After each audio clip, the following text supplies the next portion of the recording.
Okay, I've got a confession to make. This video isn't going to be about like 3 steps to raise your vibration, how to raise your vibration, what you need to do to keep yourself in a high vibration. Because what we have to understand first is that when we actually awaken, when we go through that process, the alchemization of the spiritual awakening, what our consciousness is doing is expanding. And then when that happens, our vibration begins to raise to a frequency that is no longer in alignment with who we used to be. It actually naturally raises on its own, rises on its own. So it's never about 3 steps and then you'll be in a high vibration. There are practical things we can do to elevate our mood, and which kind of gives us that make-believe feeling that we are in a higher vibrational state. But what happens is that consciousness within us begins to expand, so then we naturally elevate to a higher state. So this video is going to share with you exactly the 3 habits that have helped me to consistently keep my consciousness in a higher vibrational state, elevate my mood.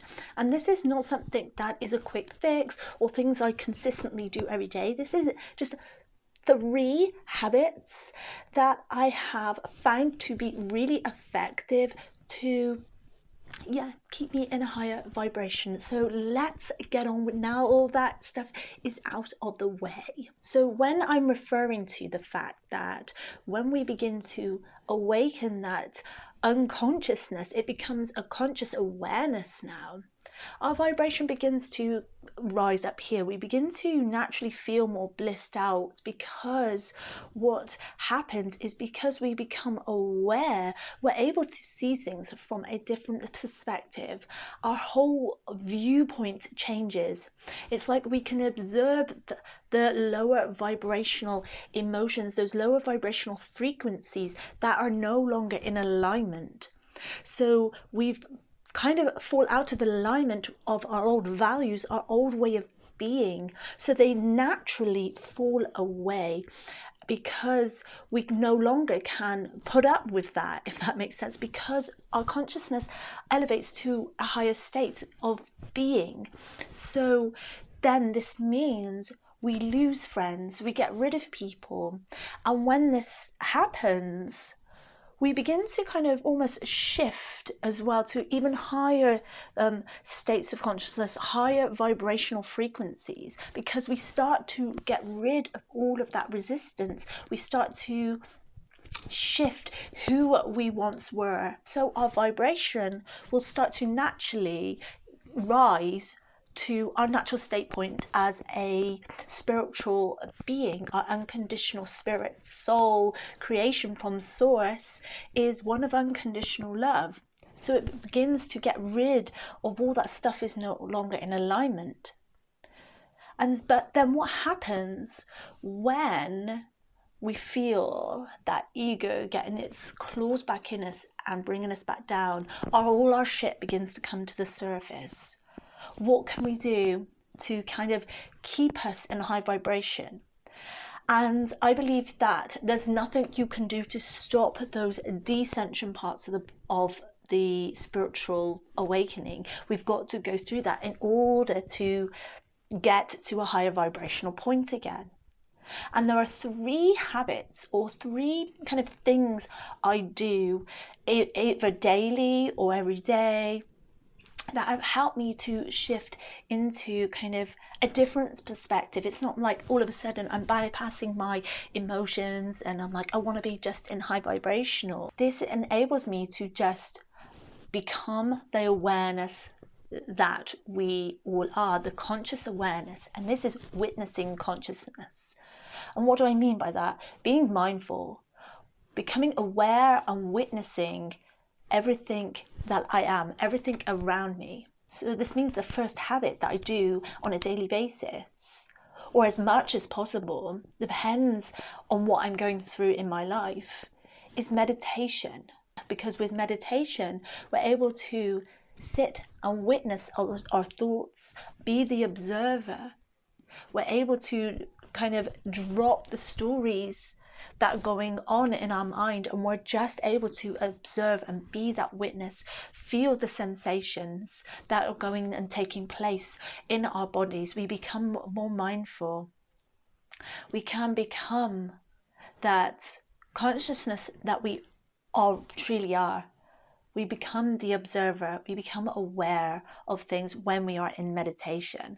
And meditation is such an important practice for spiritual people, religious people, people that just want to feel more connected to the soul self, feel more connected to a higher like source of God, universe, prime creator, whatever kind of label you like to put on it.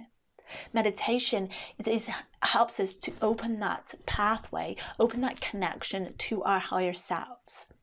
And so this is what will help us to reach those higher vibrational emotions. And when we're able to consistently meditate every day, it becomes easier, and it will help us to keep us in a higher vibrational set point, because meditation is a high vibrational practice itself. Number 2 on this list, if you want to call it that, of high vibrational things is exercise.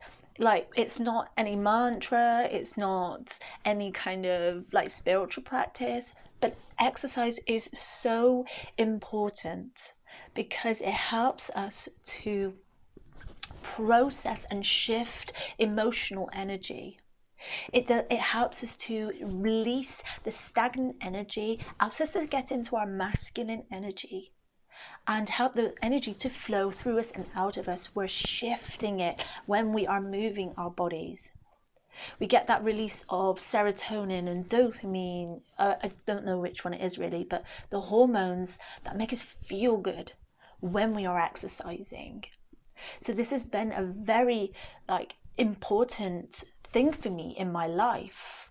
Like, before I went through my spiritual awakening and I did lots of shadow work, I found it extremely hard to be consistent with exercising.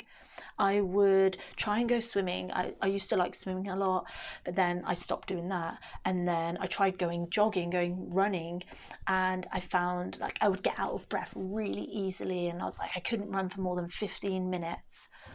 But then when I started to do that inner work and my whole being shifted and I went through my spiritual awakening, it was something shifted in me. And I believe it's down to that I felt worthy enough to take care of myself. And so now I can almost run like 10K easily. I like to go and exercise. It's a very, can't think of the word apart from important to me, to exercise. It helps me to stay like in a high vibrational, because it's a good thing for our bodies. And when we are looking after our bodies, we feel better. It's that act of self-love with self-compassion. So then we're able to be an open vessel. Our vessel feels more free because it's not stuck with all the stagnant energy. So we kind of shift that energy out of us in order to receive. So the third and final secret or habit that I do to keep me in a higher vibration is actually doing the inner work. Like I've said at the beginning, when we begin to wake up, we see what no longer is in alignment. We feel called to go within and do that inner child healing, do that shadow work. And when we release all of that, transcend all of those behavior patterns and limiting beliefs, we let go in order to receive.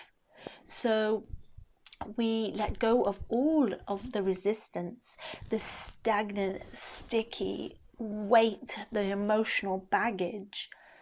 It starts to dissolve. It starts to finally be released and transcended back to the universe. And so what happens is, when we are letting go, we rise up. So our vibration will naturally rise as kind of a byproduct of doing all of that inner work, because you're not being held back in your life by all your emotional baggage. And this has been so pivotal for me in my life. It was such a pivotal point in my life when I dove straight into all of that shadow work. I just was not holding back on myself. I was like, enough is enough. And because I went through my spiritual awakening, and I was able to see things from a different perspective, become aware, because I was consistently meditating, I was feeling things coming up, and I decided not to bypass it any longer. And I sat with myself and I journaled. So this means journaling either consistently on a daily basis to help you process things, so you shift that unwanted stagnant energy out of your body, so then you can receive higher vibrational frequencies and energies. Because if we're gunking our system up with energies and also like junk food and stuff, we are gunking ourselves up, so we're not able to connect with God, connect with our higher selves. We're not able to get that guidance through from our higher selves. So we have to release all of the crap. And this was honestly how I was able to manifest things really quickly. Manifesting was very easy for me when I was able to let go of all the gunk, because I was able to now receive. And it seems so obvious, so simple, but people forget that they have to let go in order to let in. So this means doing the inner child healing, doing the shadow work, so you can finally live in a higher vibrational consciousness. So I hope that has been very helpful for you today. If you want to go further on any inner child healing, I recommend checking out this video next. With that being said, I'll see you on the next video. Much love.